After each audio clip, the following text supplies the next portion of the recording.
கிட்டத்தட்ட 2000 வருஷத்துக்கு முன்னாடி ஒரு 18 மாடி கட்டடம் கட்டப்பட்டிருக்கு. அதில் பல வருடங்களாக 20,000 மக்கள் உள்ளுக்கே வாழ்ந்துட்டு வந்திருக்காங்க. அவங்க உள்ளுக்கு வாழ்வதற்கான அத்தியாவசிய பொருட்களாக இருந்தாலும் சரி, பல தொழில்நுட்பங்களும் உள்ளுக்கே கிரியேட் பண்ணி பல வருஷங்களாக வாழ்ந்துட்டு வந்திருக்காங்க. அதில் உதாரணமாக பார்த்தீங்க அப்படின்னா, மாணவர்கள் படிப்பதற்கான பள்ளிகளாக இருந்தாலும் சரி, தான் வணங்குவதற்கான சர்ச்சாக இருந்தாலும் சரி, இறந்தவர்களை புதைப்பதற்கான பல இடங்களாக இருந்தால் உள்ளுக்கே கிரியேட் பண்ணியிருக்காங்க. அது மட்டும் இல்லை, தான் வாழ்வதற்கான உணவுப் பொருட்களை உருவாக்குவதற்கும் உள்ளுக்கே ரெடி பண்ணிட்டு அதை பதப்படுத்துறதுக்கும் சில ஏரியாக்கள் வச்சுருக்காங்க. கால்நடைகள் பராமரிக்கிறதுக்கான ஒரு ஏரியாவே துளுவமே தனியாக கிரியேட் பண்ணி வச்சுருக்காங்க. கிட்டத்தட்ட 55 அடி ஆழம்ல கிணறுகள் உள்ளுக்கே வெட்டப்பட்டிருக்கு.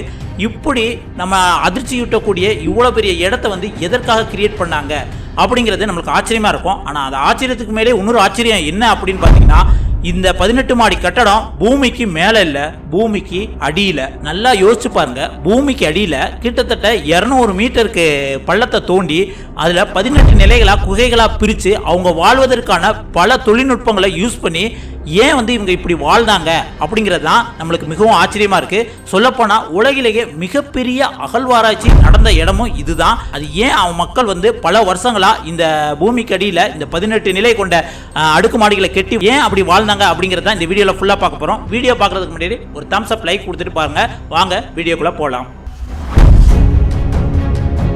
டெரிங்கு அண்டர்கிரவுண்ட் சிட்டி, டர்க்கி. 1963 ஒருத்தர் தன்னோட வீட்டை மறுசீரமைப்பு பண்ணுறதுக்காக தன் வீடோட பேஸ்மெண்ட்டை தோண்டியிருக்காரு. தோண்டும் போது ஆரம்ப காலத்தில் ஒரு சின்ன ஒரு ஓட்ட மாதிரி விழுந்து அது பெரிய குகையாகவும் பெரிய கிடங்காகவும் மாறிச்சு. அது உள்ளுக்கு அவர் டீப்பாக உள்ளுக்கு போய் பார்க்கும்போது அவருக்கு மிகப்பெரிய ஆச்சரியமும் பயமும் ஏற்பட்டுச்சு. உடனே அப்போ இருந்த கவர்மெண்ட்டை கூப்பிட்டு இதை சொன்ன உடனே அந்த கவர்மெண்ட்டு அகழ்வாராய்ச்சி ஆராய்ச்சியாளர்களை அனுப்பிச்சாங்க. அனுப்பிச்சதுக்கு அப்புறம் தான் தெரியுது இது 18 அடி நிலை கொண்ட அண்டர் கிரவுண்ட் சிட்டி அப்படின்னு கண்டுபிடிக்கப்பட்டாங்க. இது உலகத்திலேயே மிகப்பெரிய அகழ்வாராய்ச்சி நடந்த இடம் அப்படின்னு சொல்றாங்க. இது இன்னைக்கு வரை யாரால இது இப்படி வடிவமைக்கப்பட்டது அப்படிங்கிறது உறுதிப்படுத்த தகவல் எதுவுமே கிடையாது. ஆனா பல புத்தகங்கள் மூலமும் பல அகழ்வாராய்ச்சி ஆராய்ச்சியாளர்களும் சொன்ன கருத்து என்ன அப்படின்னு பார்த்தீங்கன்னா, ஆரம்ப காலகட்டத்தில் ஹிட்டியர் அப்படின்னு ஒரு இனத்தவர் இங்கே வாழ்ந்திருக்காங்க. அவங்களோட கலைப்பொருட்களும் இங்கே இருந்திருக்கு. ஆனா அவங்க தோண்டப்பட்டதோ என்னமோ முதல் அடுக்கு மட்டும்தான். அதுக்கப்புறம் பிரிக்சியன்ஸ் அப்படின்னு இனத்தவர்கள் இவங்க மேல போரிட்டு அந்த இடத்த ஆக்கிரமிப்பு பண்ணிட்டாங்க அப்படின்னு சொல்றாங்க.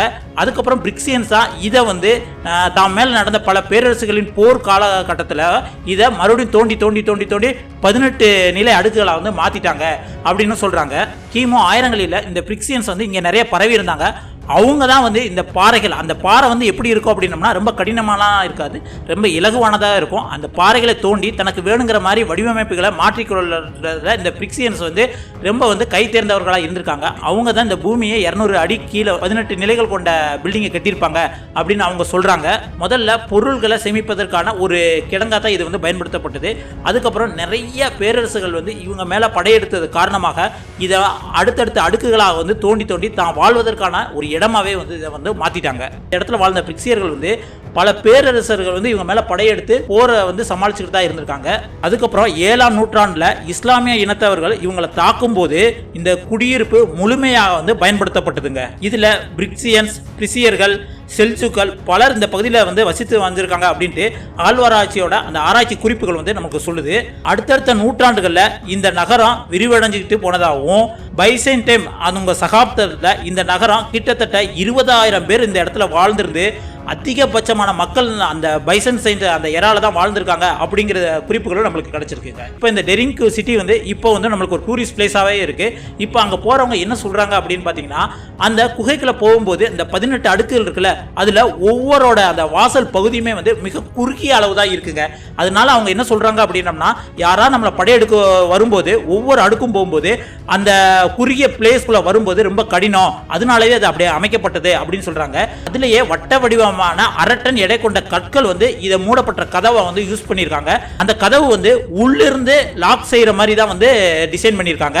அது மட்டும் இல்லாம அந்த ரவுண்ட் வடிவ அரட்டன் கல் இருக்குல்ல, அதுக்கு சென்டர்ல ஒரு ஓட்டை இருக்கு. இந்த ஓட்டை வழியா தன்னை யாராவது அட்டாக் பண்ண வரும்போது இந்த பிரீசியர்களும் சரி, இங்க வாழ்ந்த இனத்தவர்களும் அந்த ஓட்டை வழியா தன்னோட ஈட்டிகளா இருந்தாலும் சரி, அம்புகளா இருந்தாலும் சரி விடுற மாதிரி அந்த ஓட்டை வடிவமைக்கப்பட்டிருக்கு அப்படிங்கிற மாதிரி நம்மளுக்கு தெரியுது.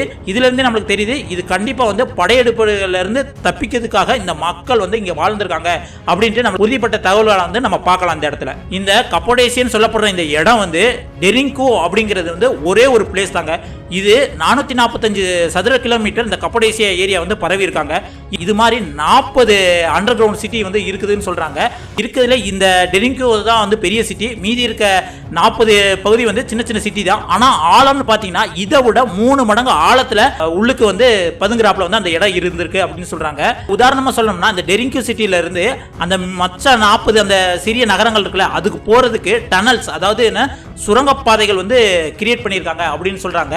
அந்த சுரங்கப்பாதைகள் வந்து எத்தனை கிலோமீட்டர் இருக்குன்னு பார்த்தீங்கன்னா கிட்டத்தட்ட 4லேருந்து 5 கிலோமீட்டர் தள்ளி இருந்தாலும் இந்த சுரங்கப்பாதை வந்து அதோட வந்து ஜாயின் பண்ணுது அப்படின்னு சொல்லியிருக்காங்க.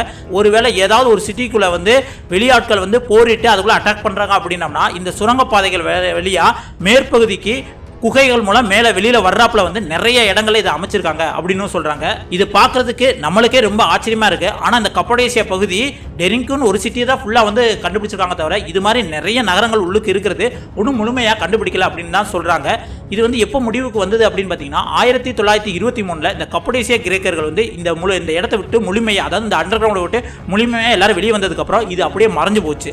அதுக்கப்புறம் 1963 தான் வந்து இதை வந்து ஃபுல்லாக அகழ்வாராய்ச்சி மூலம் ஃபுல்லாக வெளிக்கொண்டு வரப்பட்டது அப்படிங்கிற மாதிரி நம்மளுக்கு சொல்லுது.